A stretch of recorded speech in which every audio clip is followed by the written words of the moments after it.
Dobry wieczór. Witajcie na satygodniowym podsumowaniu Polski i Irlandzkiej wiadomości ze mnie, Williamem Murphy. Nowości po Polski w ubiegłym tygodniu omawiały. President Trump announces an enhanced US military presence in Poland during a visit by President Duda. Over 200,000 people join a family values march in Warsaw, and a former police officer is held over the martial law era shooting of minors in Katowice. News developments in Ireland have included a dispute flares up between Ireland and Scotland over fishing rights in the waters around Rockall. Renewa looks to be facing political extinction after leader John Leahy resigns, and the Polska Era Festival continues across the country. Zaczynając od Polskiej wiadomości. President Andrzej Duda is on a 6-day visit to the United States, which on Wednesday included a White House meeting with President Donald Trump, at which he was accompanied by Foreign Minister Jacek Czaputowicz and Defence Minister Mariusz Błaszczak. On Monday, the President's Chief of Staff said that negotiations on a political deal for an enhanced US military presence in Poland have been concluded. He said that now the results of these negotiations will be presented to the Presidents, and the Presidents will decide during their talks whether this agreement satisfies them. On Wednesday, the two leaders signed an agreement on security cooperation, and Trump announced at a joint press conference in the Rose Garden that Poland will support basing and infrastructure for approximately 1,000 US troops in Poland. The deal follows lengthy negotiations between the two sides, during which the focus moved away from the idea of a major new US military base in Poland, dubbed Fort Trump, to increasing the number of US troops stationed in the country. President Trump said earlier, when he met President Duda in the Oval Office, that the two countries are discussing sending approximately 2,000 US troops from elsewhere in Europe to Poland, but that nothing is finalised.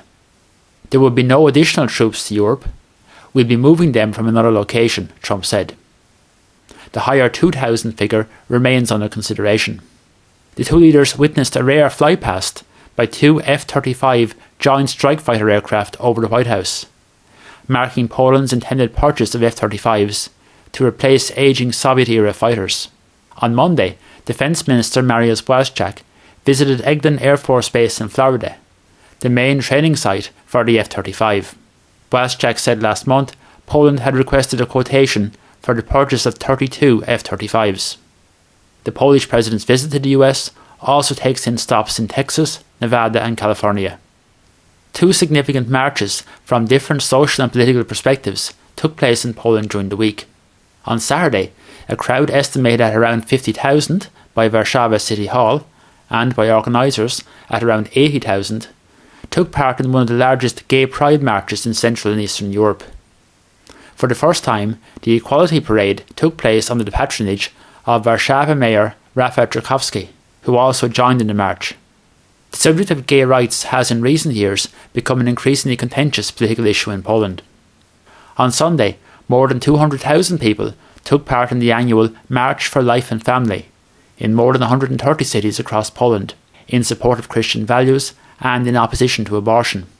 Some marchers in particular cited their opposition to school sex education initiatives, focusing in particular on plans for Warsaw schools. Last Friday, it was disclosed that the Croatian authorities had decided to hand over a former Polish police officer to Poland to face charges arising from the suppression of a miners' strike in 1981, following the imposition of martial law. The former officer was arrested in Croatia on May 17th.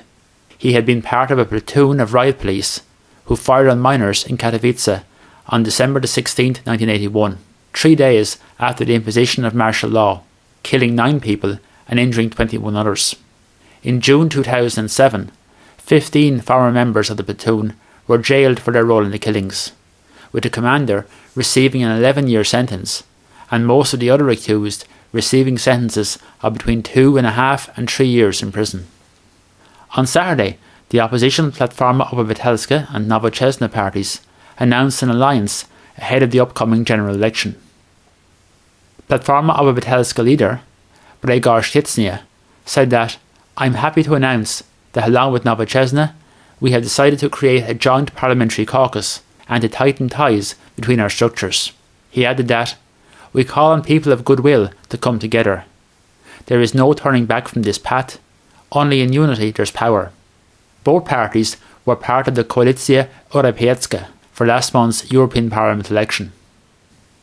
Jeśli chodzi o irlandzkie wiadomości.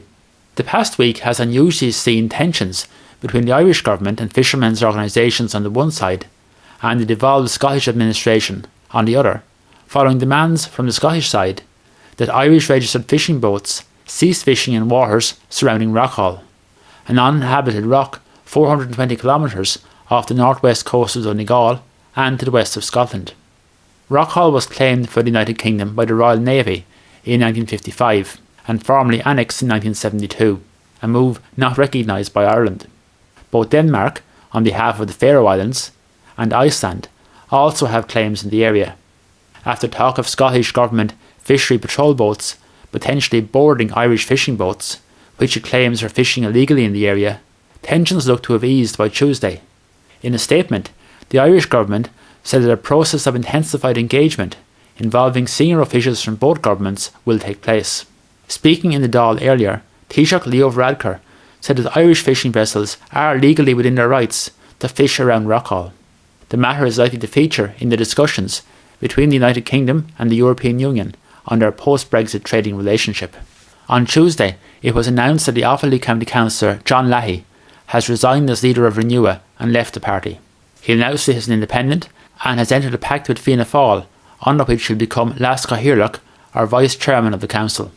John Leahy was Renewa's sole elected public representative following last month's local elections, in which the party won just one of the 949 seats available. The party stood a total of 27 candidates. Leahy's departure follows that of then leader Lucinda Creighton after she lost her Dáil seat, along with her two Renewa colleagues, Billy Timmins and Terence Flanagan, in the 2016 general election.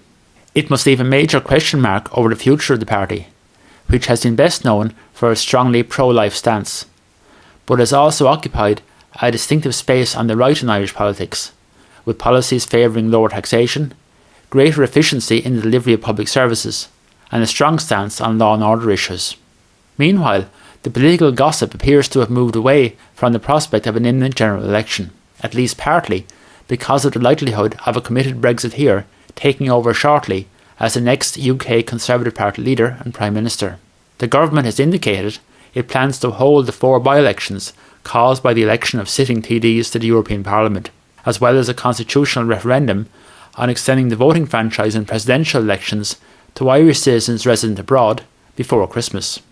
On Wednesday, the Taoiseach announced the establishment of a new Citizens' Assembly on gender equality, which will commence work in October and run for around 6 months. On Tuesday, the Cabinet approved a proposal from the Department of Defence to deploy a team of 12 members of the Army's Elite Ranger Wing Special Forces Unit as part of the United Nations Stabilisation Mission in Mali. If approved by the Dáil, it would be the first such deployment of the unit since serving in Chad in 2008. And now to the most important Irish news of the week, which of course has been the Polska Era Festival, which has been ongoing throughout the country, with literally dozens of events taking place. I'm sure listeners will forgive me being a little parochial and express my congratulations to Gory PL Polish Cultural Association on the 3 wonderful events they staged as part of the Polska Era Gory Festival last weekend. I, for one, thoroughly enjoyed myself at all of them. We had the opening ceremony on Friday evening, the Irish-Polish folk music night on Saturday, and the family fun day on Sunday. I have to admit I thoroughly enjoyed the Kashubian musicians from Puch district in Poland. They were really enthralling. It was also great to see the mayor of Puch district and a colleague returning an earlier visit to Poland by an Irish delegation. Gory PL Polish Cultural Association also unveiled their completed mural with 400 Reasons to Love Gory, celebrating the 400th anniversary of the Gory Town Charter, which our Irlandia listeners will previously have heard all about from our interview with their spokesperson Ola Rike. Bardzo dobrze Jabrone. Also congratulations to the chairman of Gory PL, Maciej Newman-Kochanski, the winner as announced in April of the Outstanding Pole in Ireland 2019 in the field of culture, who collected his award at the Polish Embassy on Friday. Maciej, of course, still managed to make it to the opening of the Gory Festival on the same evening. To wszystko najczęściej. Zapraszam na kolejne podsumowanie z tydzień o te same porze. Dobranoc.